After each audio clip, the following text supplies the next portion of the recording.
Hello dear student, तो स्वागत है आप सभी का सिग्मा स्टडी में। और आज हम पढ़ने वाले हैं अंकगणित की आधारभूत प्रमेय। हम आज अंकगणित की आधारभूत प्रमेय पर विस्तार से अध्ययन करेंगे, फुल डिटेल से आपकी किताब से जानेंगे। तो आज हम अंकगणित की आधारभूत प्रमेय पर विस्तार से अध्ययन करेंगे। तो चलिए अंकगणित की आधारभूत प्रमेय से हम स्टार्ट करें।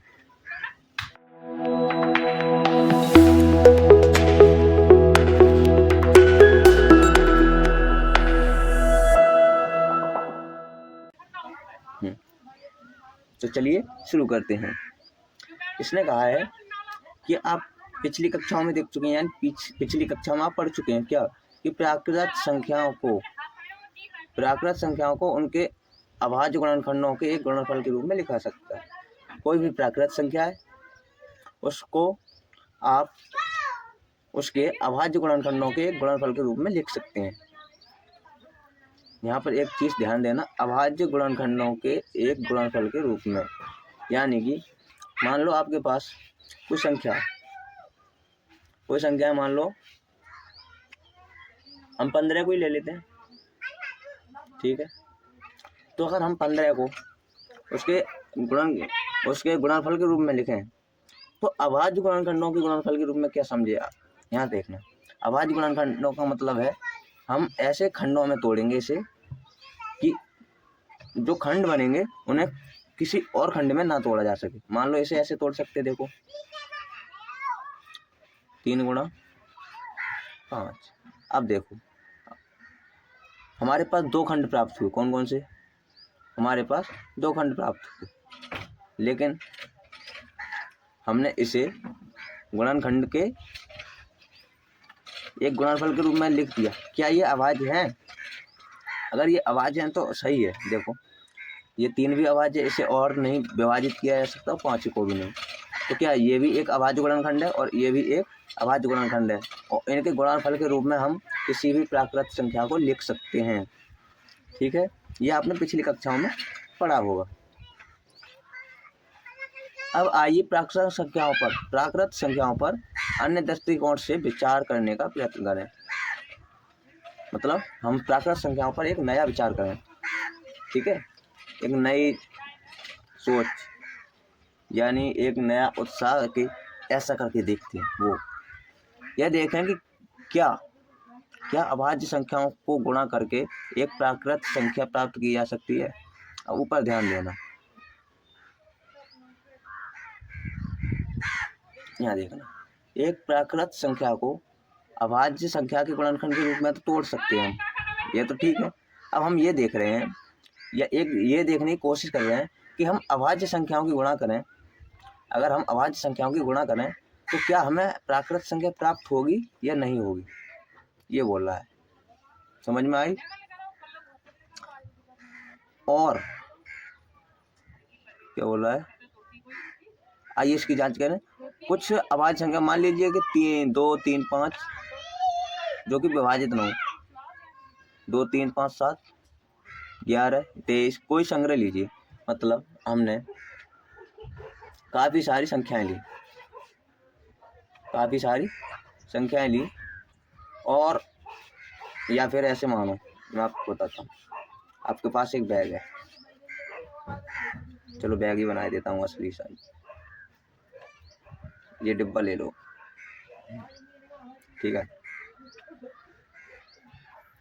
अब देखो आपके पास अभाज्य संख्या है, जैसे 2 है, 3 है, 7 है, 11 है, 23 है, 5 है,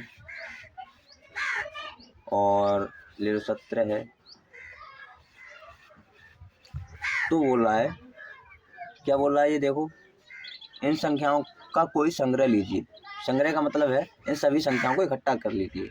मान लो कि इन सभी संख्याओं को हमने एक डिब्बे में भर लिया। किसमें? एक डिब्बे में। इसको भी इसमें डाल दिया, इसको भी इसमें, इसको भी इसमें, सबको इस डिब्बे में संग्रह कर लिया, इकट्ठा कर लिया, ठीक है। समझ में आई? अब इन संख्याओं को हम इकट्ठा कर लें। यदि हम इन संख्याओं में से कुछ या सभी संख्याओं को इस प्रकार गुणा करें कि इन संख्याओं की हम जितनी बार चाहें पुनरावृत्ति कर सकें। मान लो इन संख्याओं में से हमने कुछ संख्या उठाई, इन संख्याओं में से मान लो कुछ संख्या उठा ली, इनमें से सभी में से, और उनकी हम इस प्रकार गुणा करें कि हम उनकी जितनी बार चाहें उतनी बार पुनरावृत्ति कर सकें। तो हम धन पूर्णांकों का एक बड़ा संग्रह बना सकते हैं। देखो धन पूर्णांक तो जानते होंगे जो कि प्लस में होते संख्या, +1 2 3, जैसे लाइन है तो यहाँ पे 0 होता है, 0 से इधर को जो माइनस में होती है वो ऋण पूर्णांक है, 0 से इधर को होता है वो धन पूर्णांक। ठीक है, अब आपके मन में ये सवाल आना चाहिए कि 0 है वो क्या है, धन पूर्णांक है या ऋण पूर्णांक है।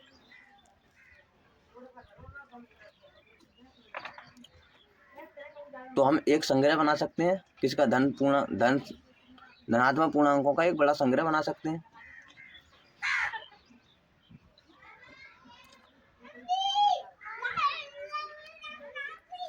वास्तव में अपरिमेय रूप से अनेक, हम अगर ऐसे इकट्ठे करते हैं तो हम धनात्मक पूर्णांकों का बहुत बड़ा संग्रह बना सकते हैं या नहीं बना सकते? निरे संग्रह बना सकते हैं, एक नहीं निरे अनेक। अब देखो, आइए इनमें से कुछ की सूची बनाएं,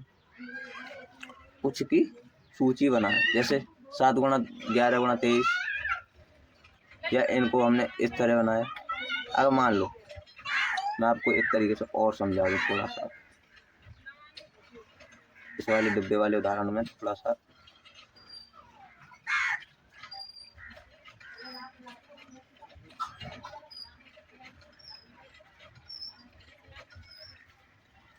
चलो मैं डिब्बा थोड़ा फ्लैट बना देता हूँ, कई सारे डिब्बे बना देता हूँ ताकि ये उदाहरण समझा सकूँ। इनमें से हमको मैं 2-3 उदाहरण समझाऊंगा बस, बाकी तो आप समझ जाओगे।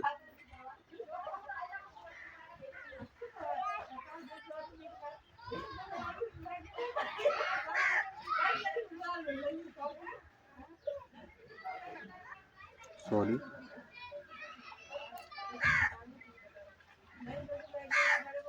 तो चलिए मैं समझाता हूँ। जैसे 7 गुणा 11 गुणा 23, मान लो इधर देखो, हमने 2-3 संख्या ली, 3 अभाज्य संख्या ली, जैसे 7, कौन सी 7 11 और 23। हमने 7 11 और 23 को उठा लिया और इनको इस डिब्बे में डाल दिया। हमने 7 11 और 23 को उठाया और उस डिब्बे में डाल दिया इसमें। तो हमारे पास एक नई संख्या प्राप्त हो रही है और हमारे पास क्या बनेगा, ये धनात्मक पूर्णांकों का संग्रह बन जाएगा या नहीं बन जाएगा। अगर हम इन तीनों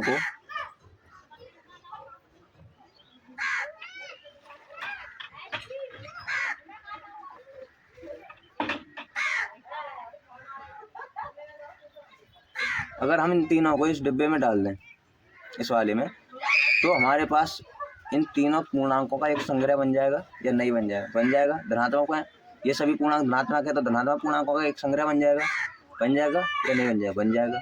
और इन सभी पूर्णांकों का संग्रह का जो सम है यानी आमाप है या साइज है वो कितनी है? 1771। कितनी आमाप है?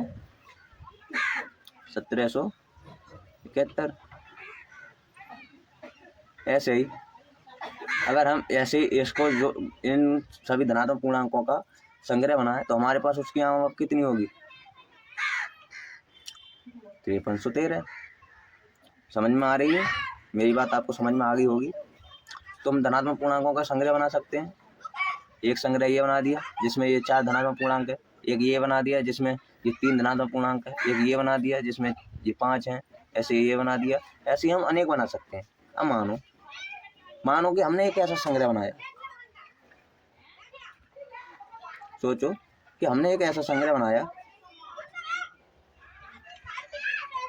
जिसमें जितनी भी धनात्मक संख्याएं, जितनी भी अभाज्य संख्याएं टोटल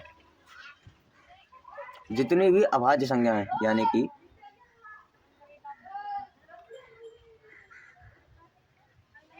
सॉरी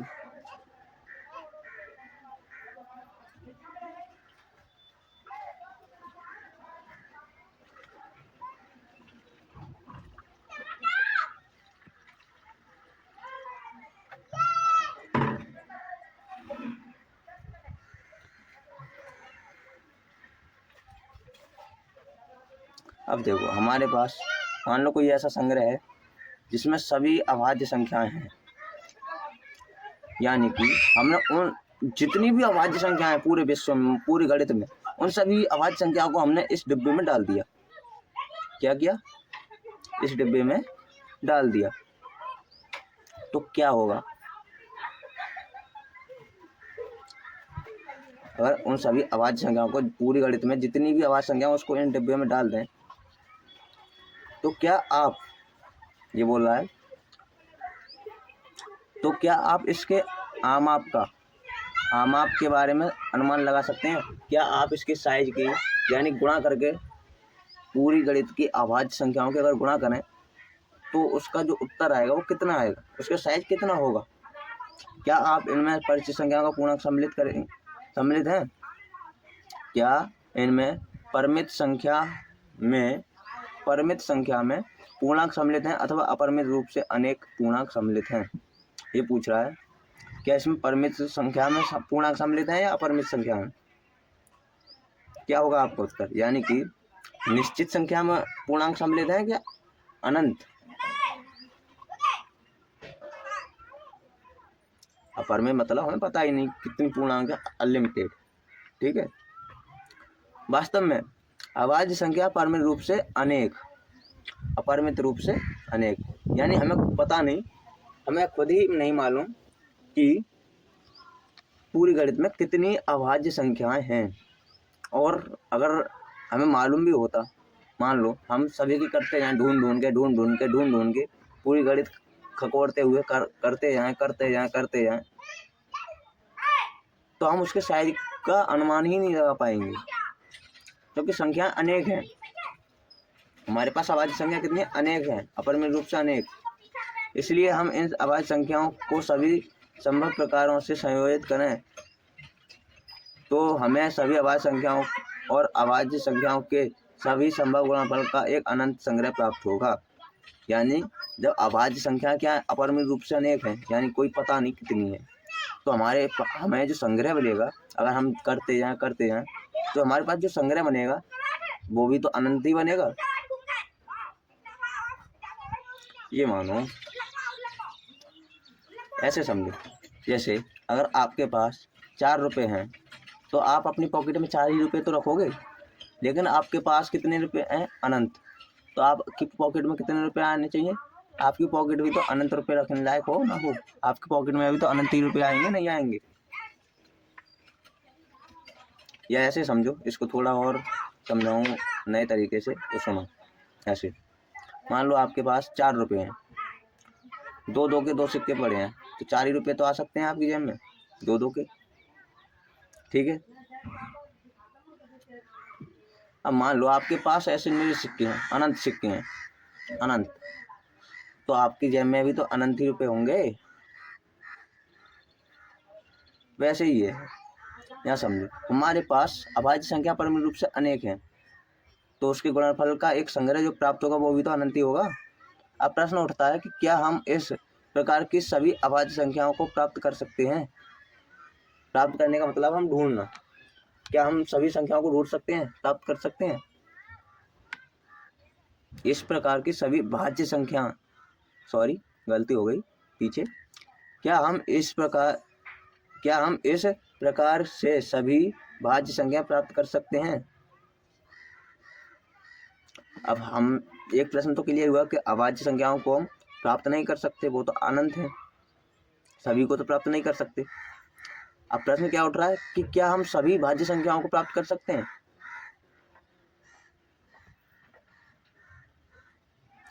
आप क्या सोचते हैं? आप सोचते हैं कि कोई भी ऐसी भाज्य संख्या हो सकती है जो अभाज्य संख्याओं की घातों का गुणनफल ना हो? कोई भी ऐसी भाज्य संख्या हो सकती है जो अभाज्य संख्या की घातों का गुणनफल ना हो। क्या आप ऐसा सोचते हैं?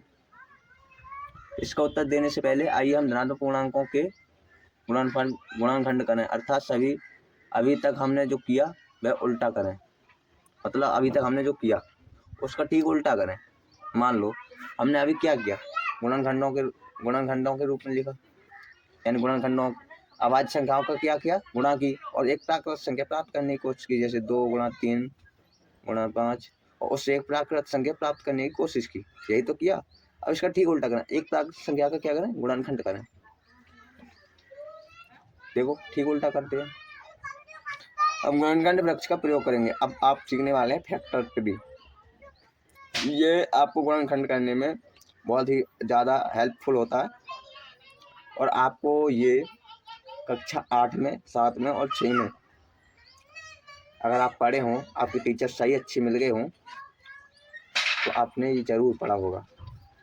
हम एक गुणनखंड वृक्ष का प्रयोग करेंगे जिसमें आप पूर्व परिचित हैं। मैंने अभी थोड़ी देर पहले बताया, हम गुणनखंड वृक्ष का प्रयोग करेंगे जिससे आप पहले से ही परिचित हैं।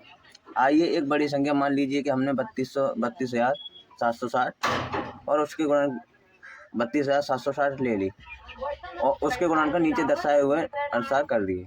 देखो कैसे करना है। गुणनखंड वृक्ष समझा रहा हूँ, ध्यान से समझना है, ठीक है। देखो ये संख्या दी है, इतनी तो आवाज साफ आ रही है ना। ये संख्या दी है 32,760। पहले हम 2 से विभाजित करके देखते हैं। 2 से 32,760 भाग 2। अगर 2 से भाग जा रही है, अब देखो ऐसे लंबी चौड़ी भाग करते रहोगे तो बहुत दिक्कत आएगी। मैं एक शॉर्ट तरीका बताता हूँ कैसे, ठीक है। देखो चलो मैं बताता हूँ 32,760।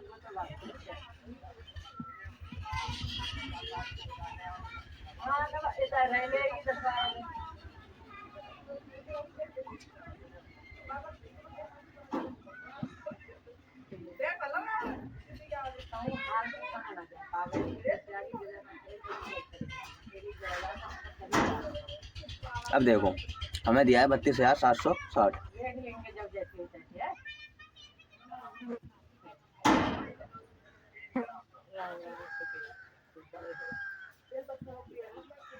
सॉरी मेरी पेन थोड़ी दिक्कत कर रही है।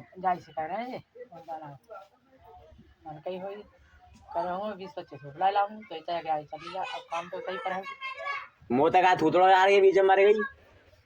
चलो आया फोन आओ, बात कर लीजिए, अपना भी मौयान बच जाई। करो कचका मानहर पेन शुरू। तो देखो करना क्या है, हमें दिया है 32,760। अब हम कैसे पता करेंगे कि इसमें 2 से भाग जा रही है या नहीं जा रही है। तो देखो लास्ट में देखो, लास्ट वाली संख्या को देखा करो। अगर लास्ट की 2 संख्याओं को देखो, 2 से अगर कट रही हैं तो आगे वाली भी संख्या 2 से कट जाएगी। ज़्यादातर संख्या 2 से आराम से कट जाती हैं, ठीक है। 2 से भाग देकर देखो, लास्ट वाली संख्या पे ध्यान दो। अगर ये 2 से कट रही है तो आगे वाली संख्या भी कट जाएगी, ठीक है। देखो बस काटना स्टार्ट करो। अब ऐसे भाग दोगे तो बहुत बड़ी हो जाएगी। मैं काटने का शॉर्ट तरीका बता रहा हूँ, ठीक है, यानी भाग देने का बहुत बढ़िया या शॉर्ट तरीका बता रहा हूँ। देखो कैसे,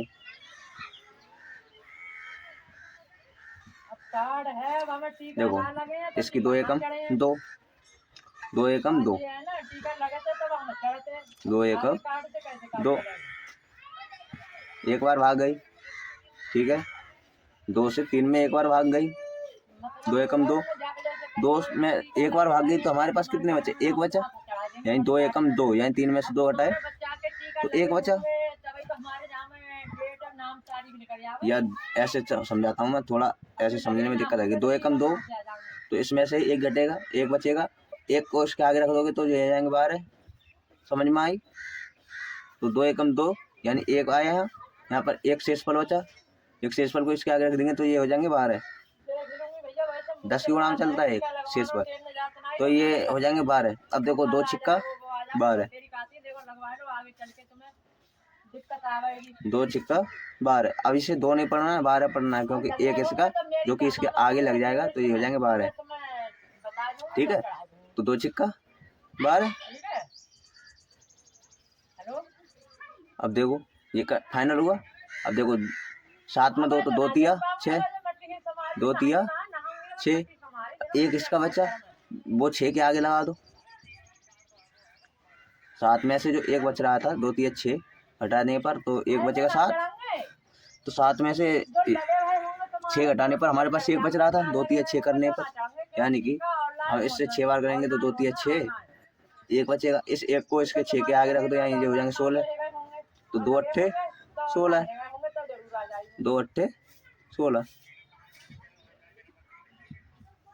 और जो 0 है वैसे कैसा है, देखो दिया है कैसा दिया है, देखो समझ में आई। फिर से वही देखो 2 से भाग जा रही है नहीं जा रही है, ध्यान दो। 2 अट्ठे 16, देखो पहली संख्या में नहीं आ रही तो दूसरी संख्या में देखो 2 संख्या का जोड़ा लेके चलो। 2 अट्ठे 16, 2 एकम 2, बचा 1, हो गया 18, 2 ने 18 और 0 का 0। फिर 2 से भाग दिए, 2 से भाग कितनी बार जा रही है वो इधर की साइड लिखो। ठीक है, जरूरी नहीं है 2 से ही काटो, ये सरल तरीका बता रहा हूँ, पहले 2 से काटो या फिर 3 से। अगर आपको डायरेक्ट पहाड़ा मालूम है कि 15 से कट रहे हैं या 16 से कट रहे हैं तो डायरेक्ट भी काट सकते हो। मैं एक नया तरीका भी बताऊंगा आपको, ये तो केवल एक तरफ को है, लेकिन ऐसा वृक्ष बनाएंगे घर के हम लोग कि वो यहाँ से इधर को भी फैलेगा, इधर को भी फैलेगा, इधर को भी, इस तरह से फैलता जाएगा वो इस तरह से, और उस वृक्ष को देखते भी अच्छा लगेगा और सॉल्व करते भी अच्छा लगेगा। समझ में आया? देखो फिर देखो 2 चौक 8। अब देखो 2 से 1 में भाग नहीं जाएगी, ना जाने का सुपर दे दिया हमने, ये हो गया 19 और 2 ने 18, तो बचा इसमें से 1, 2 ने 18, एक बचा, हो गए 10, 2 पंजे 10। अब ध्यान देना, मैंने क्या बताया लास्ट में 2 से कटने वाली संख्या है, यानी अब 5 की जगह पर कोई ऐसी संख्या है जो 2 से कट रही है तो संख्या 2 से कट जाएगी। अगर ऐसी संख्या नहीं है तो 2 से नहीं कटेगी। ठीक है, तो अब देखो ये 2 से तो कटेगी नहीं, यहाँ पे आप 3 से काटेंगे। 3 से कटने वाली संख्या 3 के भाड़े से जोड़े जितने नंबर लास्ट में आ जाए 3 से कट जाएगी, कहने का मतलब ये है। देखो 3 एकम 3, इसमें से 1 बचा जो कि 0 के आगे लगेगा, 1 बचा। अब आगे क्या है 0, तो 2 होंगे 10 हो जाएंगे, तो 3 तिया 9, अब 9 3 तिया 9, अब 10 में से 9 घटाएंगे 1 बचेगा, यानी कि 1 बच रहा है। अब 1 के आगे क्या है, जो बचा हुआ है 1 है उसके आगे 9 है, ये वाले, तो ये हो गए 19 और 3 छिंग 18, तो फिर 1 बचा, अब उसके आगे कितने हैं 5, तो ये जगह 15 और 3 पंजे 15, ऐसे काटते जाओ, लास्ट में आ गए। हम लास्ट में पहुंचेंगे, ऐसे काटते काटते हम ऐसी संख्याओं पर पहुंच जाएंगे जो कि अब और नहीं कट रही होंगी। ठीक है, देखो इस प्रकार हमने 32,760 को अभाज्य संख्याओं के एक गुणनफल के रूप में गुणनखंडित कर लिया है, जो कि 2 गुणा 2 गुणा 3 गुणा 3 गुणा 5 गुणा 7 गुणा 13। अब इस बात पर ध्यान देना, देखो 2 गुणा 2 गुणा 2 गुणा 3 गुणा 3 गुणा 3 गुणा 5 गुणा 7, यानी गुणनखंड वृक्ष एक ऐसा तरीका है, एक ऐसी विधि है जिससे हम किसी भी संख्या का गुणनखंड कर सकते हैं। अगर आपको गुणनखंड डायरेक्ट करना नहीं आ रहा तो आप गुणनखंड वृक्ष का प्रयोग कीजिए, आसानी से कर सकते हो। ठीक है, अब देखो अर्थात 32,760 बराबर 2 की घात 3, इसमें 2 कितनी बार आया है 3 बार। अब इसे ऐसे तो लिखेंगे 2 गुणा 2 गुणा 2, तो इसको हम कैसे लिख सकते हैं, 2 की घात 3 लिख सकते हैं, नहीं लिख सकते हैं, लिख सकते हैं। तो वही बोला है कि 2 की घात 3, 2 3 बार आया तो 2 की घात 3, 3 2 बार आया है, 3 2 बार आया है, 3 गुणा 3, 5 एक बार और 7 एक बार। जितनी बार गुणा होती है आपस में उतनी घात लग जाती हैं, बस बराबर कितने हो गए 32,760। जो अभाज्य संख्याओं की घातों के रूप में है, जो कि क्या है, अभाज्य संख्याओं की घातों के रूप में है। अब पीछे इसने कुछ बोला था, उस पर ध्यान दो। यहाँ कहीं क्या बोला था, देखो,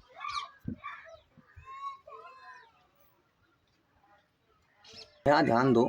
हमें ये लाइन पीछे बताई गई थी कि जो अभाज्य संख्याओं की घातों के गुणनफल के रूप में ना हो। क्या कोई ऐसी भाज्य संख्या है जो अभाज्य संख्याओं की घातों के रूप में, घातों का गुणनफल ना हो? अब यहाँ हमारा क्या निष्कर्ष लिख रहा, क्या निष्कर्ष निकला, यहाँ देखो, ये बोल रहा है कि 32,760 जो अभाज्य संख्याओं की घातों के रूप में है। और वो पूछ रहा है कि क्या कोई ऐसी भाज्य संख्या है जो अभाज्य संख्याओं की घातों के रूप में ना हो। आइए एक अन्य संख्या मान लीजिए कि इतनी बड़ी संख्या जो कि 1 2 3 4 5 से लेकर 9 तक लेकर उसके गुणनखंड लिखें। इसे हम 3 घात 2 गुणा 3,803 गुणा 3,607 के रूप में लिखा जा सकता है। इसे हम इस रूप में लिख सकते हैं। हालांकि मैंने भी नहीं लिखी है, लेकिन किताब में दे रखा है तो सही दिया होगा, जांच कर लेना। निसंदेह आपको इसकी जांच करनी होगी कि 3,803 और 3,607 अभाज्य संख्या हैं। अब देखो, यहाँ पर 3 तो अभाज्य संख्या है, लेकिन क्या ये अभाज्य संख्या है या नहीं है, इस बात पर हमें क्या करनी होगी, जांच करनी होगी। ऐसा ही अनेक अन्य प्राकृत संख्याएं लेकर स्वयं करने का प्रयत्न करें। आप ऐसी बड़ी बड़ी संख्याओं को लें और उनकी जांच करें कि क्या वो अभाज्य संख्या हैं। कहीं उनको हम गुणनखंड के रूप में तो नहीं लिख सकते, कहीं उनका गुणनखंड तो नहीं कर सकते। जैसे यहाँ पर हमने 32,760 का गुणनखंड किया और गुणनखंड के रूप में लिख दिया।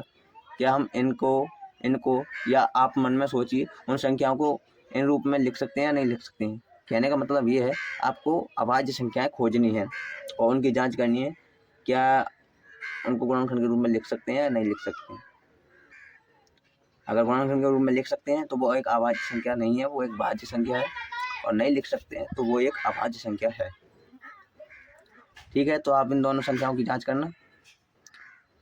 इससे हमें यह अनुमान या कंजेक्चर प्राप्त होता है, यह अनुमान प्राप्त होता है कि प्रत्येक भाज्य संख्या को अभाज्य संख्या की घातों के गुणनफल के रूप में लिखा जा सकता है। हम वहाँ पर बोला था पिछले स्लाइड में बोला था, क्या आप सोचते हैं कि कोई ऐसी अभाज्य संख्या हो सकती है जो कि अभाज्य संख्याओं के गुणनफल के रूप में ना हो? उसने बोला है, क्या आप ऐसी कोई संख्या ढूंढ सकते हैं, ऐसी कोई संख्या ढूंढ कर बता सकते हैं जो कि अभाज्य संख्याओं के गुणनफलों की घातों के रूप में, घातों का गुणनफल ना हो? क्या आप ऐसी कोई संख्या ढूंढ सकते हैं, बता सकते हैं, कोई भी ऐसी भाज्य संख्या जो अभाज्य संख्याओं की घातों का गुणनफल ना हो? अब लगाओ भाई, दिमाग लगाओ, कोई ढूंढो, ऐसी कोई भी भाज्य संख्या ऐसी ढूंढ लो जो कि अभाज्य संख्या के घातों का गुणनफल ना हो। कोई भी ऐसी संख्या है क्या? अगर आपको मिल जाए तो आप कमेंट बॉक्स में बताना। मुझे तो नहीं लगता कि कोई संख्या हो सकती है। अगर आपको लगता है कि मिल जाएगी या आपको मिल गई है तो आप कमेंट में बताना कि कौन सी संख्या है।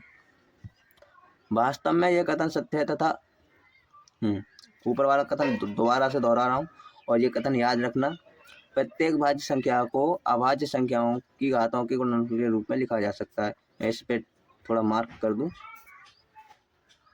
समझने के लिए नहीं, थोड़ा स्पेशलाइज करने के लिए। आप अपने बुक में हाईलाइट कर लीजिए, ठीक है।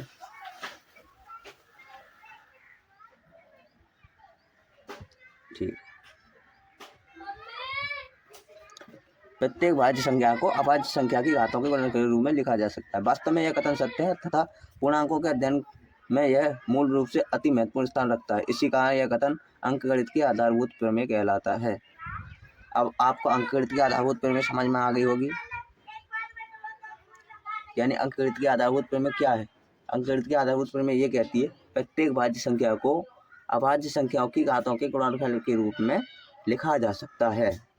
हमने इस पर डिटेल से बात की, आप ही की किताब से समझा रहा हूँ इसलिए ताकि आप भ्रमित ना हो और आपको कभी आप भूल जाते हैं या आपको याद नहीं रहता, तो आप अगर अपनी किताब को एक बार पढ़ें तो आपको ये लेक्चर याद आ जाए कि हाँ यहाँ पर ये चीज़ बताई थी, यहाँ पर ये चीज़ बताई थी, यहाँ पर ये बात कही थी और यहाँ पर ये कथन गया था और इस कथन का मतलब ये है।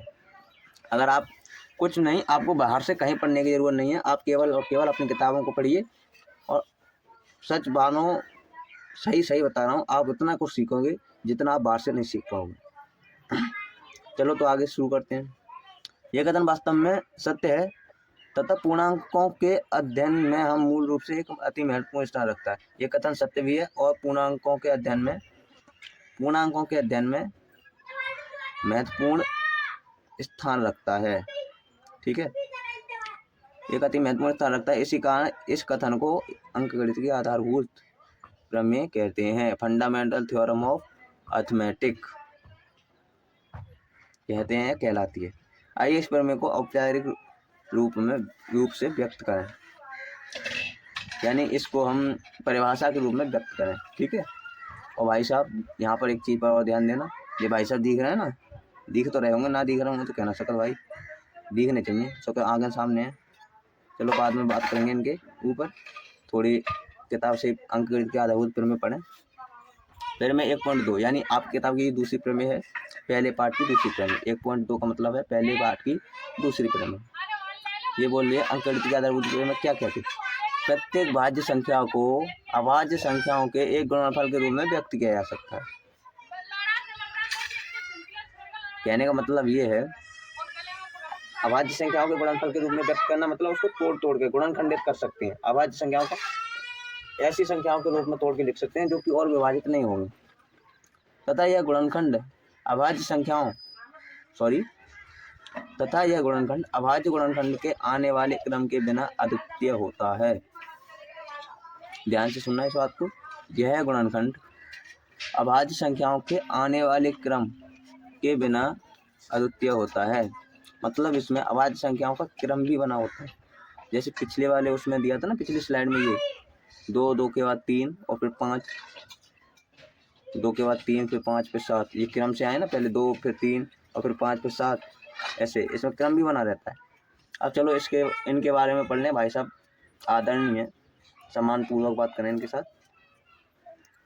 देखो, अंकगणित के आधारभूत प्रमेय के रूप में विख्यात होने से पहले प्रमेय 1.2 का संभवतः सर्वप्रथम यूक्लिड के एलिमेंट की पुस्तक, देखो भाई मेरे भाई सुनो, एक बात पर विशेष ध्यान देना यहाँ पर, और मेरा भी ध्यान गया इस चीज़ पर। ये देख रहे हो आप, यूक्लिड की एलिमेंट की पुस्तक में, ये कौन सी 9th पुस्तक, जबकि हमने यूक्लिड विभाजन प्रमेय जब पढ़ी थी उसमें हमने 4थी पुस्तक में पढ़ा था, वो भी यूक्लिड की एलिमेंट की पुस्तक ही थी, पर वो 4थी थी। ये 9th है, वो 4थी थी। 9th में साध्य 14 के रूप में हुआ, यानी 14 में साध्य पर, साध्य का मतलब मुझे भी नहीं पता, हालांकि हो सकता है कोई चैप्टर का नाम हो उस किताब में या फिर किसी हेडिंग का नाम हो। उस 14 में साध्य या 14 में हेडिंग मान लो उसका अभी फिलहाल के लिए, और 14 में हेडिंग के रूप में हुआ। परंतु इसकी सबसे पहली सही उत्पत्ति कार्ल फ्रेडरिक गॉस, जो प्रमेय आप पढ़ रहे थे अभी, वो प्रमेय इन्हीं भाई साहब ने दी है। सैल्यूट है सर आपको, गणित में इतनी महान प्रमेय दे गए आप, सैल्यूट है आप पर।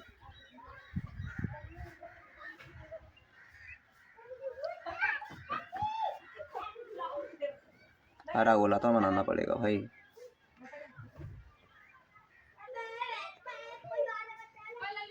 थोड़ा सजा देना। हाँ अब सही है। तो जो कार्ल फ्रेडरिक भाई साहब हैं, इन्हीं ने ही हमें अंकगणित के आधारभूत प्रमेय दी है।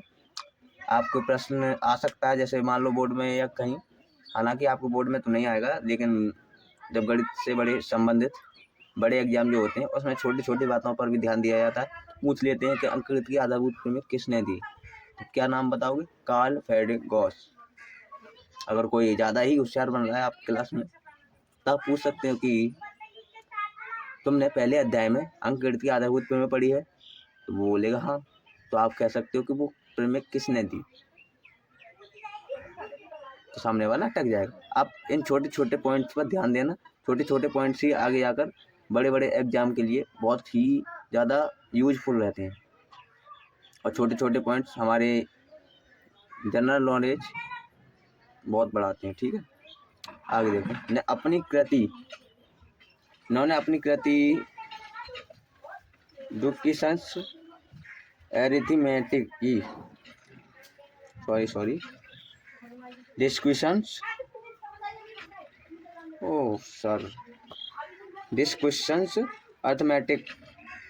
अर्थमेटिकी में दी। कार्ल फ्रेडरिक गॉस को प्रायः गणितज्ञों का राजकुमार कहा जाता है। एक प्रश्न और बन गया, गणितज्ञों का राजकुमार कौन है? Karl Frederick Gauss. उनका नाम सभी समय कालों में तीनों महानतम गणितज्ञों में लिया जाता है, जिनमें आर्किमिडीज, न्यूटन भी सम्मिलित हैं। मतलब ये इतने महान वैज्ञानिक हैं, इतने महान गणितज्ञ हैं, इनका नाम आर्किमिडीज और न्यूटन के साथ लिया जाता है। उनका गणित और विज्ञान दोनों में ही मौलिक योगदान है। अगर मैंने इन्हें वैज्ञानिक कहा तो भी सही है, क्योंकि इनका गणित में और विज्ञान में दोनों में ही मौलिक योगदान है। अब एक बात ध्यान रखना, जो बच्चे कहते हैं कि जो गणित में होशियार होता है वो विज्ञान में नहीं, और जो विज्ञान में होता है वो गणित में नहीं, यानी बायो वाला गणित नहीं समझ सकता, गणित वाला बायो नहीं समझ सकता, तो ये गलत फहमी दूर कर देना। क्योंकि ये भाई साहब जो आपके सामने दिख रहे हैं, इन्होंने गणित और विज्ञान दोनों में ही मौलिक योगदान दिया है, यानी कि दोनों में ही इंटेलिजेंट थे। तो जब कभी भी आपके मन में ऐसा प्रश्न उठे तो इनको याद कर लेना, तो उन्होंने भी किया तो हम भी कर सकते हैं। तो चलो आगे बढ़े। आगे क्या है? अंकगणित की आधारभूत कहती है कि प्रत्येक भाज्य संख्या एक गुणनफल के रूप में खंडित किया जा सकता है। वास्तव में यह और भी कुछ कहती है। देखो, हमने अंकगणित की आधारभूत प्रमेय में इतना तो पढ़ा क्या, कि प्रत्येक भाज्य संख्याओं के एक गुणनफल के रूप में गुणनखंडित की जा सकती है, यानी उसका गुणनखंड किया जा सकता है। वास्तव में ये और कुछ भी कहती है। अब ये और क्या कहती है भाई? इतना कह दिया ये काफ़ी नहीं है क्या? सुनो, ये कहती है एक दी हुई भाज्य संख्या को अभाज्य संख्या के एक गुणनफल के रूप में बिना ये ध्यान दिए कि अभाज्य संख्या किस क्रम में आ रही है, इस बात पर ध्यान देना। पीछे हमने पढ़ा कि ये हमें क्रम तो देती है, लेकिन भाज्य संख्या को, किसी भी भाज्य संख्या को, ये बात भी कहती है कि हम किसी भी भाज्य संख्या को अभाज्य संख्याओं के गुणनफल के रूप में इस बात का बिना ध्यान दिए कि वो किस क्रम में आ रही हैं आराम से गुणनखंडित कर सकते हैं, उसको तोड़ सकते हैं। जरूरी नहीं कि वो क्रम में ही हो। ठीक है, जैसे मान लो मैं लेता हूँ कोई ऐसी संख्या 216। अब मैं इसका गुणनखंड करूँ, क्या करूँ? गुणनखंड। तो अब मैं पीछे बता रहा था आपको गुणनखंड वृक्ष के बारे में कि मैं एक नया गुणनखंड वृक्ष बताऊँगा आपको। तो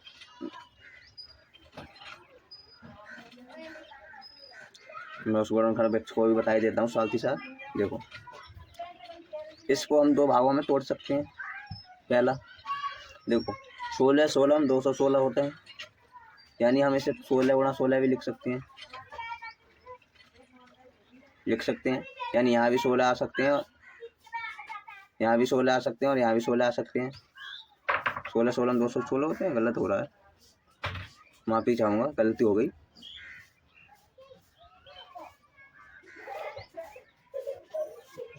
हाँ, तो इसे हम कितनी तरह से तोड़ सकते हैं, इस बात पर ध्यान देना है हमें, कितनी तरह से तोड़ सकते हैं। ठीक है, देखो 216 को हम अगर 2 से भाग दें, अगर यहाँ 2 लिखें तो हमारे पास 2 एकम 2, और अगर इसमें 2 से भाग दें, 2 की गुणा में लिखें तो 2 एकम 2 और 2 8 16, यानी 108 दूनी 216। ऐसे भी तोड़ सकते हैं। अब इसे और तरीके से भी तोड़ सकते हैं। मान लो इसको और तरीके से 108 को 54 गुणा 2 कर सकते हैं, या फिर इसको हम क्या लिख सकते हैं 2 गुणा 54। अब इन दोनों को जोड़ें, मान लो इसकी गुणा कर दी तो हम कर सकते हैं 4 गुणा 54, यानी हम इसको 216 को 4 गुणा 54 भी लिख सकते हैं, 2 गुणा 108 भी लिख सकते हैं या नहीं लिख सकते हैं? लिख सकते हैं। हमारे पास 2 कंडीशन बनी। और इसको फिर 2 से भाग दे दो, मान लो इसको हम क्या लिख सकते हैं 54 के आधे कितने होते हैं 25 दूनी 50, 27 दूनी 54, यानी 27 गुणा 2। अब इसको 8 गुणा 27 भी कर सकते हैं। कितना 8 गुणा 27। हम 216 को 8 गुणा 27 भी लिख सकते हैं। अब देखो मैंने बताया नया गुणनखंड वृक्ष बताऊंगा, यानी तरीका बताऊंगा। आप इनको और भी रूपों में बदल सकते हो, यानी यहाँ 24 गुणा 9 भी लिख सकते हो, ठीक है। और 24 3 72, 72 गुणा 3 भी लिख सकते हो, 72 गुणा 3। हम इसको इतनी तरह से तोड़ सकते हैं 216 को, हम 216 को इतनी तरह से तोड़ सकते हैं, देखा। अब देखो नए गुणनखंड वृक्ष की तरह बता रहा था मैं, यहाँ ध्यान दो मैं कौन से रूप में तोड़ूं। आप बताओ इनमें से कौन सा सबसे अच्छा लग रहा है आपको कि जिससे हम जल्दी से जल्दी सवाल कर सकते हैं। देखो मुझे तो ये लग रहा है, क्योंकि इसमें हमें ज़्यादा लंबा वृक्ष नहीं बनाना पड़ेगा, यानी बहुत लंबा वृक्ष नहीं बनाना पड़ेगा, हमें ज़्यादा थोड़े से ही वृक्ष में काम हो जाएगा। देखो कैसे बनाना है नया वाला। इधर 8, इधर 27। इसको हम तोड़ सकते हैं किसमें 2 गुणा 4, या 4 गुणा 2 लिख लो, चलो 2 गुणा 4 लिख दो, 2 गुणा 4। इसको लिख सकते हैं हम 3 गुणा 9, 3 गुणा 9 लिख सकते हैं, नहीं लिख सकते, लिख सकते हैं।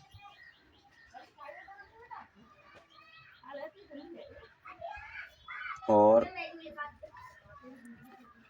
अब ये वाला 2 तो आवाज हो गया, ये 2 आवाज हो गया, ये आवाज हो गया, ठीक है। अब फिर देखो कौन कौन से तोड़ रहे हैं, ये वाला टूट सकता है, ये टूट सकता है, तो इसे 2 गुणा 2 लिख सकते हैं, इसे 3 गुणा 3 लिख सकते हैं, है ना। इंटरेस्टिंग वृक्ष मैंने बताया था आपको कि मैं एक नया वृक्ष बताऊंगा, मतलब नया तरीका बताऊंगा वृक्ष बनाने का, और जो कि अच्छा भी लगेगा। सॉरी,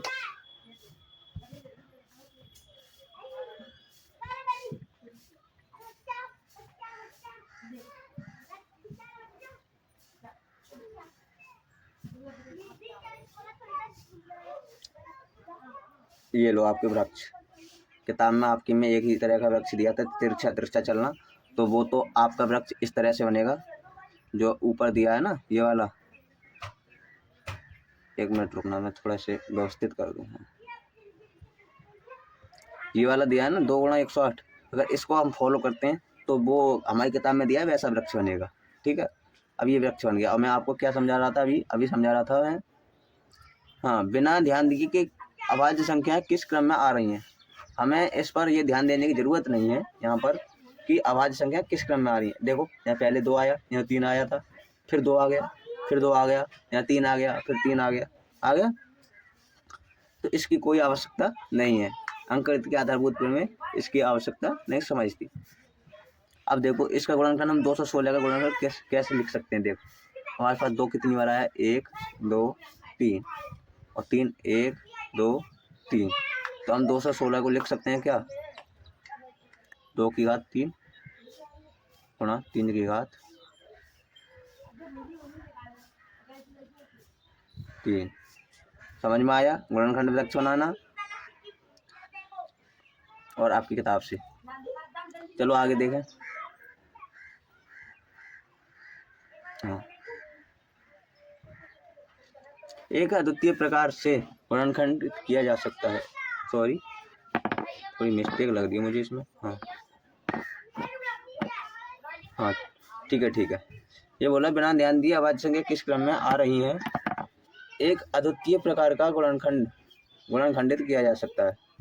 मतलब एक ऐसा गुणनखंड कर सकते हैं जो कि उसकी तरह कोई दूसरा गुणनखंड नहीं हो सकता। अतः कोई भी भाज्य संख्या दी हुई है तो उसे अभाज्य संख्याओं के गुणनफल के रूप में लिखने की केवल एक ही विधि है, जब तक कि हम अभाज्य संख्याओं के आने वाले क्रम पर कोई विचार नहीं करते। इसलिए उदाहरण के लिए 2 गुणा 3 गुणा 5 को वही मानते हैं जो 3 गुणा 5 गुणा 7 गुणा 2 को माना जाता है। मतलब चाहे तो हम ऐसे लिख दें और चाहे ऐसे लिख दें, दोनों का मतलब तो एक ही है। इसमें क्या है, इसमें क्रम से लिखा है, इसमें क्रम से नहीं लिखा है, लेकिन हम गुणा कैसे भी कर लें मतलब तो एक ही आएगा ना। समझ में आया? दोबारा से पढ़ो एक बार। ये बोल रहा है कि अभाज्य संख्याओं के गुणनफल के रूप में लिखने की एक ही विधि है, मतलब एक ही विधि है, कैसे भी लिख लो विधि एक ही रहेगी। मतलब उन्हें गुणा में लिखना है, चाहे कैसे लिख लो, आगे लिख लो या पीछे करके लिख लो, या आगे एक लाइन से लिख लो, चाहे आगे पीछे लिख लो, कैसे भी लिख लो, जब तक अभाज्य संख्याओं में आने वाले क्रम का कोई विचार नहीं करते, इसमें कोई विचार नहीं माना जाएगा। ठीक है। इसी प्रकार इन्हीं अभाज्य संख्याओं के गुणनफल कि किसी अन्य क्रम को भी हम 2 3 5 7 जैसा ही मानेंगे। मतलब इन संख्याओं में हम कोई सी भी संख्या को आगे पीछे करें, कोई सा भी क्रम बना दें, तो ये वो सब क्रम क्या है, एक जैसे ही होंगे। उन सभी का मतलब एक जैसा, एक ही होगा, उनका जो गुणनफल आएगा वो एक ही आएगा। इस तत्व को निम्न रूप से व्यक्त किया जा सकता है। इस तत्व को आप अपने कॉपी पर नोट कर लेना कि एक प्राकृत संख्या का अभाज्य गुणनखंड उसके गुणनखंड के क्रम को छोड़ते हुए अद्वितीय होता है।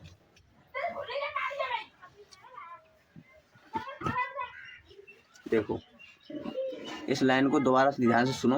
ये बोल रहा है एक प्राकृत संख्या का अभाज्य गुणनखंड, कोई प्राकृत संख्या अगर हम उसका गुणनखंड करें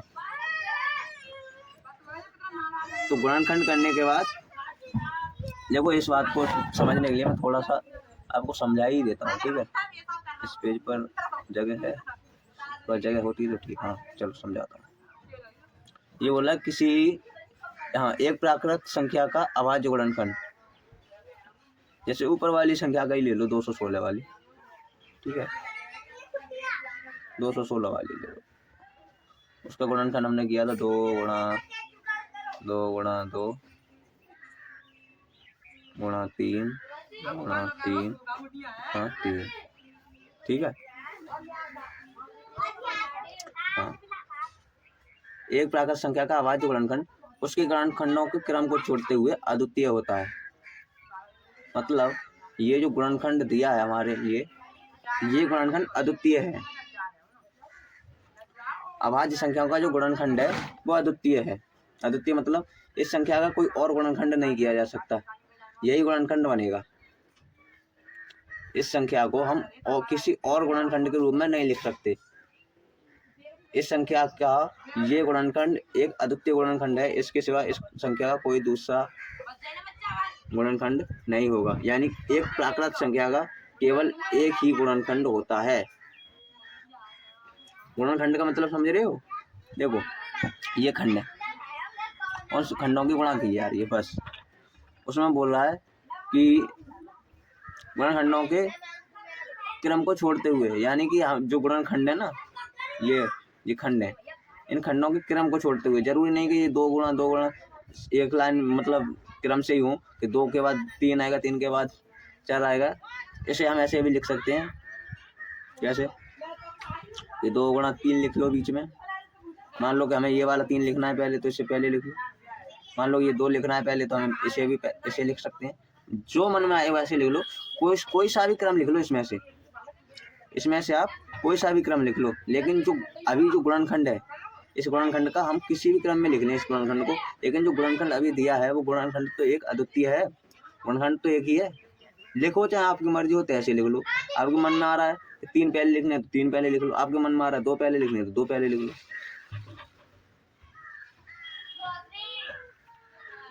क्लास ज़्यादा लंबी हो रही है तो मैं थोड़ा जल्दी करूँगा। हाँ, व्यापक रूप में हम जब एक भाज्य संख्या x दी हो, व्यापक रूप है जब हमें एक भाज्य संख्या x दी हो। मान लो हमें कोई x संख्या देखी है, व्यापक रूप का मतलब है बहुत बड़ी, बहुत फैली हुई। तो हम उसे x बराबर P1 P2 P से लेकर n तक के रूप में गुणनखंडित कर सकते हैं। P1 P2 P2 इत्यादि आरोही क्रम में लिखी भाज्य संख्याएं हैं, अर्थात P1 बराबर होगी या बड़ी होगी, छोटी होगी P2 से।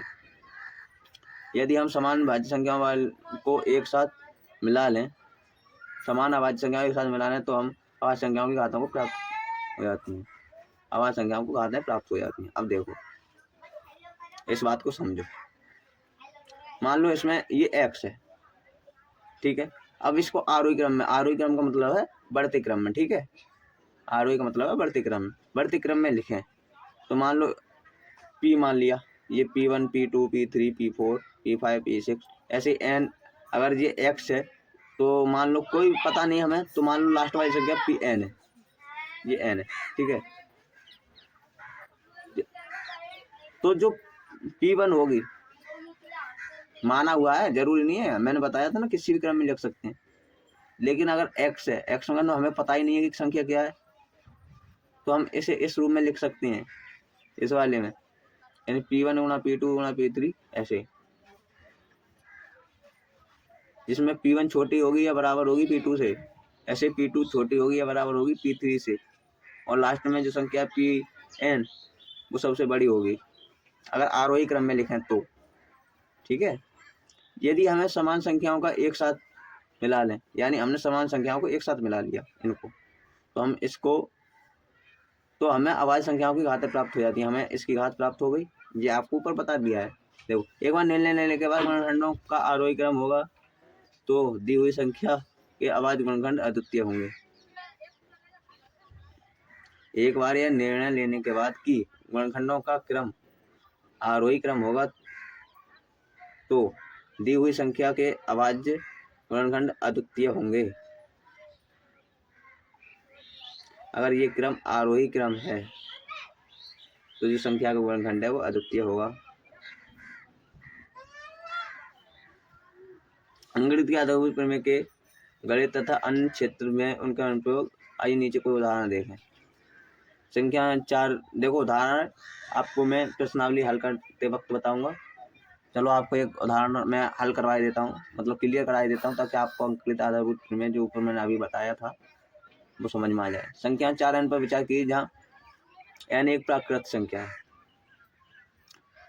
संख्याओं 4n पर विचार करनी है, यानी कोई घात लगा रखी है, मतलब अभाज्य संख्या 4, एक भाज्य संख्या दी है, उसकी घात n है, प्राकृत संख्या। जांच कीजिए कि n का कोई ऐसा मान जिसके लिए 4 अंक शून्य प्राप्त होता है, शून्य पर समाप्त होता है। n का कोई ऐसा मान सोचना है जिसके लिए हमें 4 अंक शून्य पर समाप्त हो जाए। यदि n के लिए हम 4 शून्य पर समाप्त होगी तो वह 5 से विभाज्य होगी। हल क्या कह रहा है, यदि किसी n के लिए संख्या n शून्य पर समाप्त होगी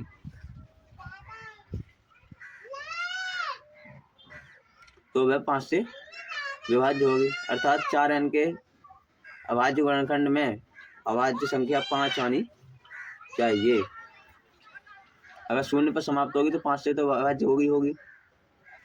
शून्य पर समाप्त होने वाली संख्या 5 से कट जाएगी और 2 से कट जाएगी, 3 से नहीं कटेगी, 4 से नहीं कटेगी, और 6 से भी नहीं कटेगी, 7 से भी नहीं कटेगी, 8 से भी नहीं कटेगी, और 9 से भी नहीं कटेगी, ठीक है। जो बोल रहा है शून्य पर समाप्त होगी तो 5 से विभाज्य होगी, अर्थात अभाज्य गुणनखंड की अभाज्य संख्या कितनी होनी चाहिए, 5 होनी चाहिए। गुणनखंड में अभाज्य संख्या 5 आनी चाहिए। यह संभव नहीं है, यह संभव नहीं है, क्योंकि 4n बराबर 2 की घात 2 इंटू n है। इसी कारण 4n के गुणनखंड में केवल अभाज्य संख्या 2 ही आ सकती है, क्योंकि हम 4 को भी गुणनखंडित कर सकते हैं। अंकगणित के आधारभूत प्रमेय की अद्वितीयता हमें यह निश्चित कराती है कि 4n के गुणनखंड में 2 के अतिरिक्त कोई अन्य गुणनखंड नहीं है। देखो, अब मेरे भाई एक बात पे ध्यान देना, जो 4 है, 4 की घात n दे रखी, कितनी दे रखी है, जरूरी है n की जगह 3 दे दे, 5 दे दे, 7 दे दे, 9 दे दे, 10 दे दे, 12 दे दे, कितने भी दे दे, हमें केवल जाकर गुणनखंड करो। 4 को 4 गुणन का 2 गुणा 2, तो जाको मतलब गुणनखंड का लेकर के आ रहे हो 2, मतलब लास्ट में जाएगी अभाज्य संख्या कितनी आ रही है 2, 2 ही तो आ रही है, 2 गुणा 2 लिख सकते हैं। यानी जहाँ हमें इस वाले समीकरण में अभाज्य गुणनखंड क्या है 2 है, केवल और केवल 2 है, तो 2 के अतिरिक्त कोई अभाज्य गुणनखंड नहीं है। इस 4n के गुणनखंड में 2 के अतिरिक्त कोई अभाज्य गुणनखंड नहीं है, इसलिए कोई ऐसी संख्या n नहीं है जिसके लिए 4n 0 समाप्त हो सके।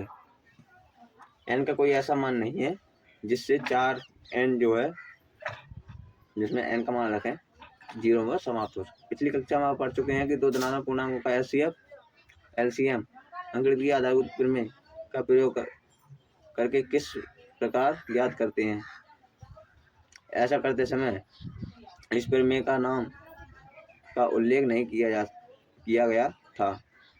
मतलब आप LCM और SCF के बारे में पिछली कक्षा में पढ़ा था, उसमें आपको इस प्रमेय का नाम उल्लेखित नहीं किया जा रहा था, केवल और केवल विधि पढ़ाई थी। इस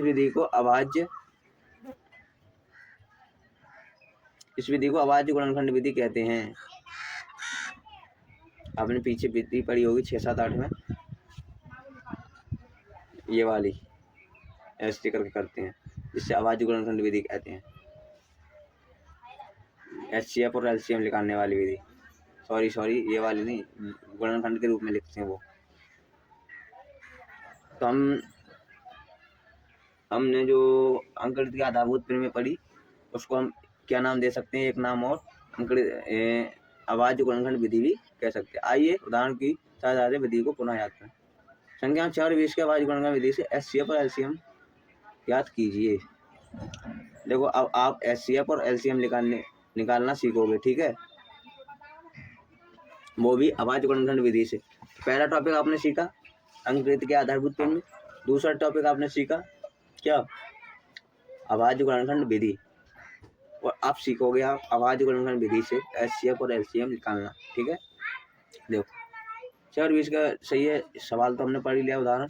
अब देखो 6 को हम गुणनखंड के रूप में कैसे लिख सकते हैं, 3 की घात 1 और 2 की घात 1 के रूप में लिख सकते हैं। और 20 को हम लिख सकते हैं 2 गुणा 2 गुणा 5 गुणा 5 बराबर 2 की घात 2 गुणा 5 लिख सकते हैं। जैसा कि आपने पिछली कक्षाओं में कर चुके हैं। SCF बराबर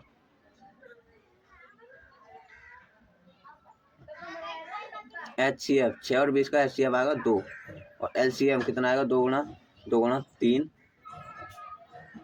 2 गुणा 2 गुणा 3 गुणा 5। अब इस बात पर ध्यान देना कैसे निकाला है इसने, ध्यान दीजिए।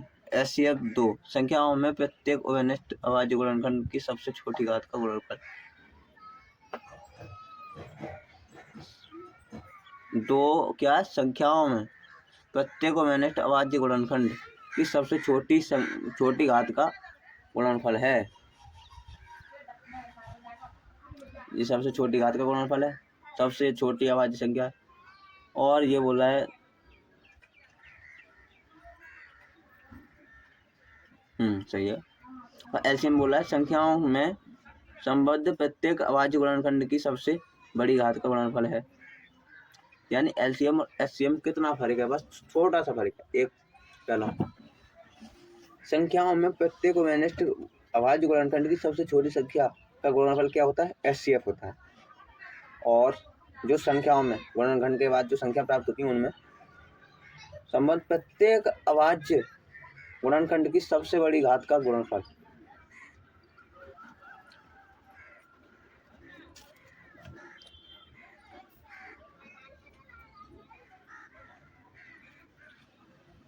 देखो कैसे निकालते हैं, SCM कैसे निकालते हैं, ऐसे निकालते हैं 6 20, यहाँ 2 से करेंगे 3 10, फिर 3 1 सॉरी 2, फिर 3 के 3 ये 5, फिर 3 और फिर 5, ऐसे करते हैं या नहीं करते हैं, ठीक है।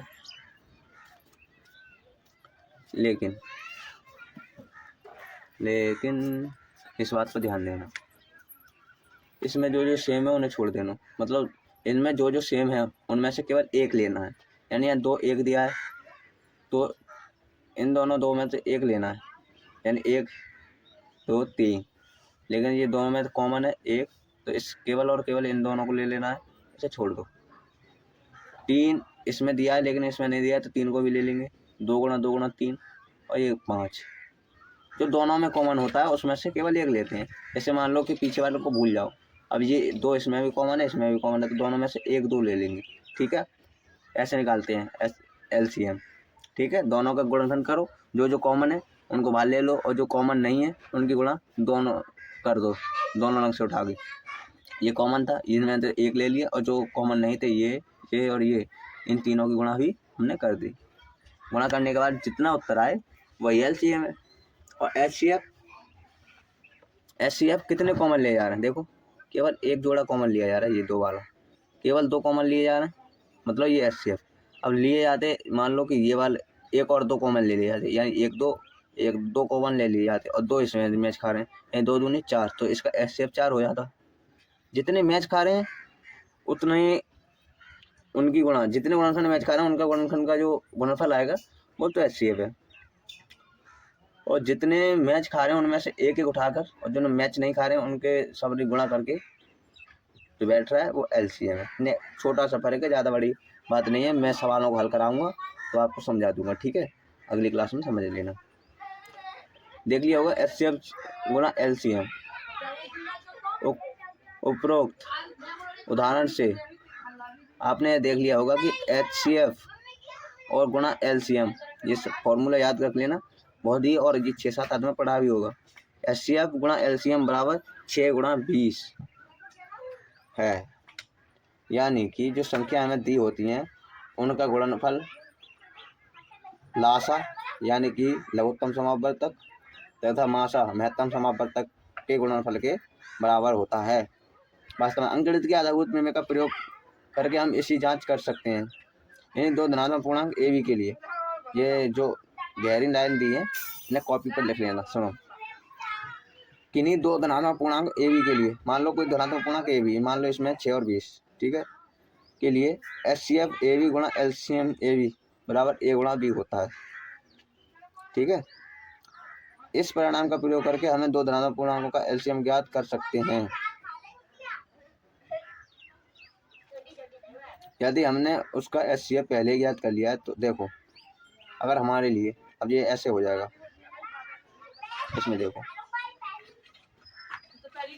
ये ऐसे बना HCF AB कॉमन है, ठीक है, और गुणा LCM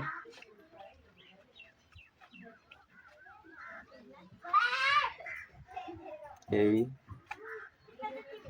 बराबर होगा A इंटू B, यही तो दिया है।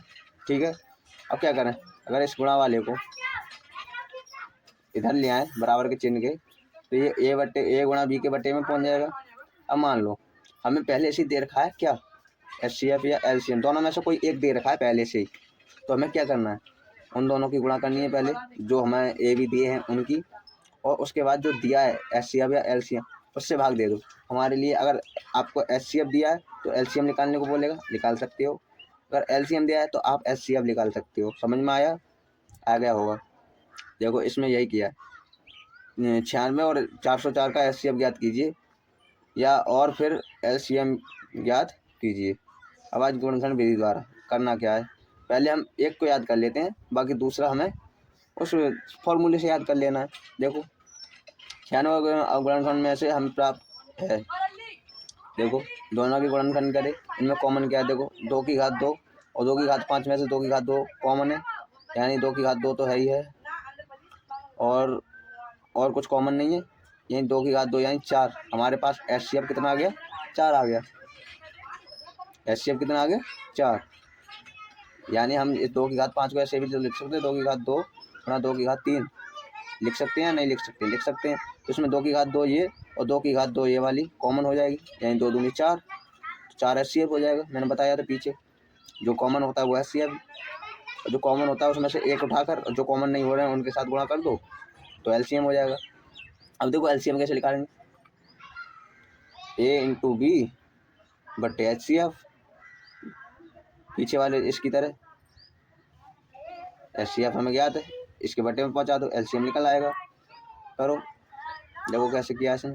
भाई किया एलसीएम बराबर इसकी गुणा करी, बटे में एलसीएम रख दिया बस। और चाहो तो ऐसे भी निकाल सकते हो आप, जो कॉमन है, यानी इसमें से ये और ये दोनों में से एक ले लो, यानी 2 की घात 2 गुणा 2 की घात 5, सॉरी 2 की घात 5 दी है, 2 की घात 2 दी है, तो इस 2 की घात 2 को छोड़ दो, 2 की घात 5 ले लो केवल, 3 और 1, यानी 2 की घात 5 गुणा 3 गुणा 101, ये इसका एलसीएम हो जाएगा। अब आराम से निकाल सकते हो नहीं। आई होप आपको समझ में आ गया होगा, ठीक है। और ये अगला उदाहरण है, इसे भी आपको समझा ही देता हूँ, ठीक है। संख्या 6, 72 और 120 का भाज्य गुणनखंड विधि द्वारा एचसीएफ और एलसीएम ज्ञात कीजिए। चलो मैं इसे करके ही बताता हूँ। 6, 72 और 120,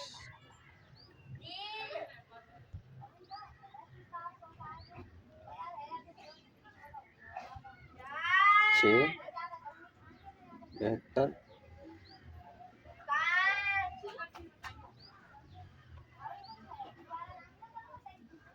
120,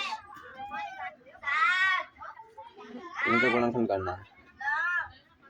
देखो 6 को लिख सकते 2 गुणा 3, इसको लिख सकते 2 दूनी 4, 24 तिया 72 होते हैं ना, और 4 तिया 12, 2 दूनी 4 तिया 12, सॉरी 2 दूनी 4 दूनी 8 दूनी 8 तिया 24 और 24 तिया 72, ठीक है। मैं इस तरह से जैसे लिख रहा हूँ आरोही क्रम में, ताकि आपको समझ में आ जाए।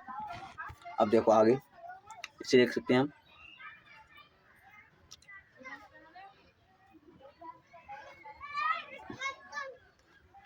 इसे लिख सकते हैं हम 2 गुणा 2 गुणा 2 गुणा 3 गुणा 5। देखो 2 दूनी 4 दूनी 8 तिया 24 पंजे 120 लिख सकते हैं। अब यहाँ पर देखो मैं एलसीएम और एचसीएफ निकालने के पीछे विधि बताएंगे कैसे। देखो जो कॉमन है वो तो एचसीएफ है, जो कॉमन है, यानी एचसीएफ कितना हो जाएगा, सीएफ।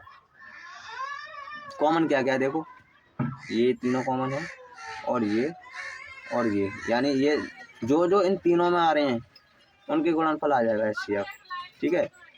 तो एचसीएफ कितना होएगा, देखो 3 इसमें भी आ रहा है, इसमें भी आ रहा है, इसमें भी आ रहा है, 2 इन तीनों में ही आ रहे हैं, तो 2 तिया 6, कितना हो जाएगा 6, ठीक है। एलसीएम देखो,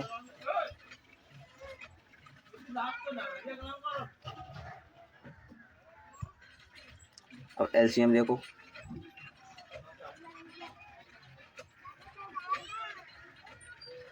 मैंने क्या बताया था, जो कॉमन हो रहे हैं उनमें से तो केवल एक लेने हैं, यानी इन तीनों में से हमें केवल 1 2 लेने हैं, इन तीनों में से केवल 1 3 लेने हैं, ठीक है। इनमें से केवल एक, इनमें से एक, और एक ये फालतू लेना है, एक ये फालतू लेना है, क्योंकि ये कॉमन नहीं है, ठीक है। यानी ये तीनों में से 1 3 ले लेना है और इन तीनों में से 1 3 ले लेना है, बाकी इन दोनों में से 1 1 ले लेना है। जो कॉमन है उनमें से देखो 2, इन तीनों में से 1 2 गुणा, अब देखो इन दोनों में से 1 2 गुणा, इन दोनों में से 1 2 गुणा, इन तीनों में से 1 गुणा 2, इन तीनों में से 1 गुणा। अब इन दोनों को ले लो, क्योंकि इनका कोई जोड़ा बन नहीं रहा है, जो उत्तर आएगा वही क्या हो जाएगा, एलसीएम हो जाएगा। तो आई होप आपको ये क्लास समझ में आई होगी, और तो आज की ये क्लास यहीं पर ख़त्म होती है। आपका बहुत बहुत धन्यवाद जो आपने ये क्लास लास्ट तक देखी, एलसीएम। और आपको नोट्स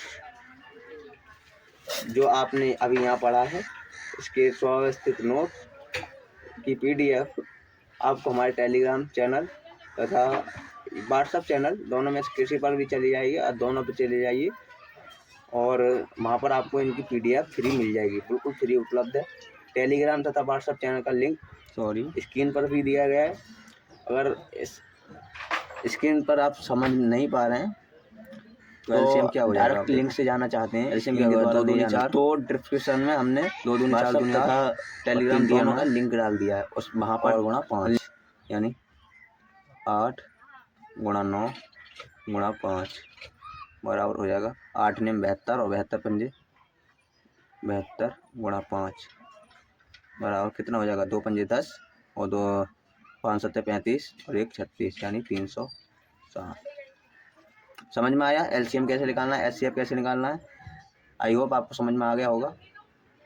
और इसका एलसीएम कितना आया है? 360। एचसीएफ आया किसका कितना आया है? इसका एचसीएफ आया है 6। ठीक है, तो चलो देखते हैं, जांच करते हैं। एलसीएम आया हमारा 360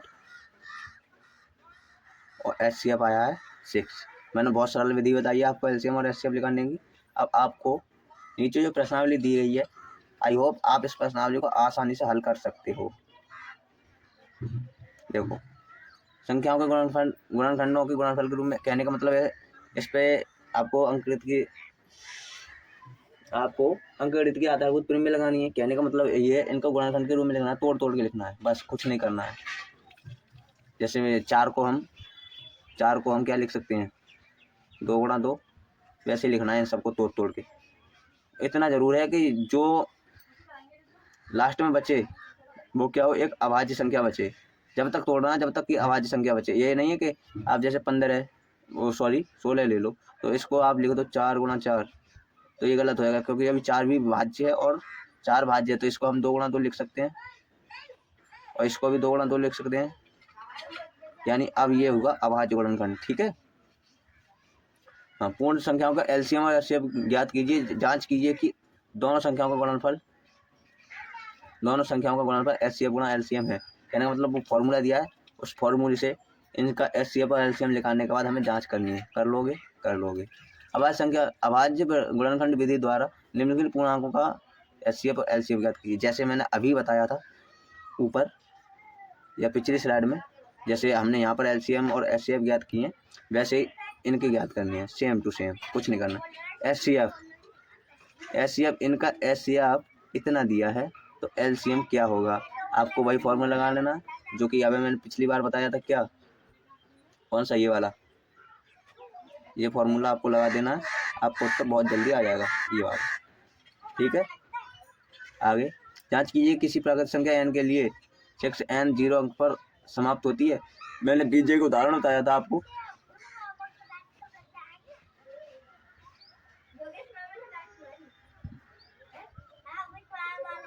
मैंने उदाहरण बताया था ये वाला, ये उदाहरण मैंने बताया, इसी उदाहरण पर बिल्कुल इसी उदाहरण पर आधारित है, आराम से कर सकते हो। क्या कह रहा है? ये क्या कह रहा है? जांच कीजिए किसी प्राकृत संख्या n के लिए, इसमें प्राकृत संख्या n दी है, उसमें दी थी 4n, लेकिन इसमें केवल n दी है। हाँ, n के लिए 6n अंक 0 पर समाप्त हो सकती है? नहीं हो सकती। पता कैसे? देखो, इसे हम 2 गुणा 3 के रूप में लिख सकते हैं और इसके सिवा इसके कोई अभाज्य गुणनखंड नहीं है। सेगा, तो इसके सिवा इसका कोई अभाज्य गुणनखंड नहीं है, अतः n के किसी संख्या के लिए हम 6n अंक 0 पर समाप्त नहीं हो सकती। ठीक है, व्याख्या कीजिए ये और ये अभाज्य संख्याएं हैं, ये और ये भाज्य संख्याएं हैं। कहने का मतलब ये इनकी गुणा करनी है और जोड़ जाड़ के लिखना है, और इनकी भी गुणा करके जोड़नी है, सॉरी टोटल जोड़ना है, इनको गुणा भाग करके जो भी करना है, टोटल का जो उत्तर आए वो करना है और इसका भी उत्तर आए वो करना है, फिर उसका गुणनखंड करना है और कुछ नहीं करना है। ठीक है, पहले इसका गुणनफल मतलब इनकी गुणा करके इसे जोड़ के जो भी उत्तर आएगा वो करना है, इसका भी उत्तर निकालना है, उसके बाद उसका गुणनखंड करना है।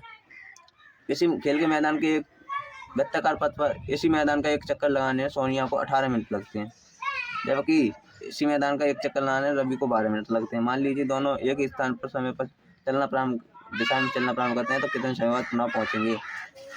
ये सवाल जो है आपने बड़े बड़े एग्जामों में भी देखे होंगे, और समझने की बात और थोड़ी चौंकाने वाली बात यह है कि आपके 10 की गणित से वो भी एचसीएफ और एलसीएम यानी अंकगणित के आधारभूत प्रमेय से ये सवाल है। देखने में काफ़ी कठिन लग रहा होगा आपको, और कितना सरल सवाल है। और ऐसे सवाल अक्सर आपने टीचर्स द्वारा या बड़े बड़े एग्जामों में देखे होंगे कि अगर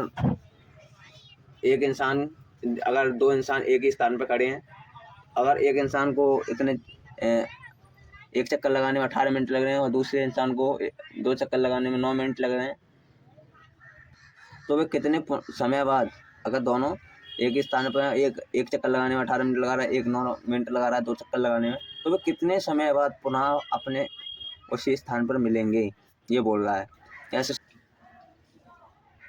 तो आई होप आपको ये क्लास समझ में आई होगी। और तो आज की ये क्लास यहीं पर ख़त्म होती है। आपका बहुत बहुत धन्यवाद जो आपने ये क्लास लास्ट तक देखी।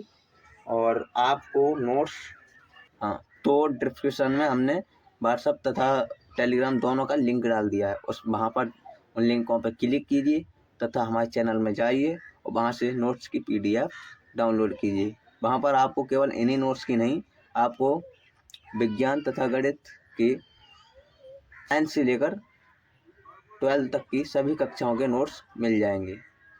आपको वहाँ पर कुछ अदर विषय के भी नोट्स मिल जाएंगे। आपको अच्छी अच्छी किताबें भी मिल सकती हैं जिनमें आपको बहुत ही ज़्यादा नॉलेज और विस्तारित रूप से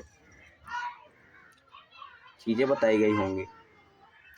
ठीक है, तो बहुत बहुत धन्यवाद। आज की क्लास यहीं खत्म होती है। Thank you very much.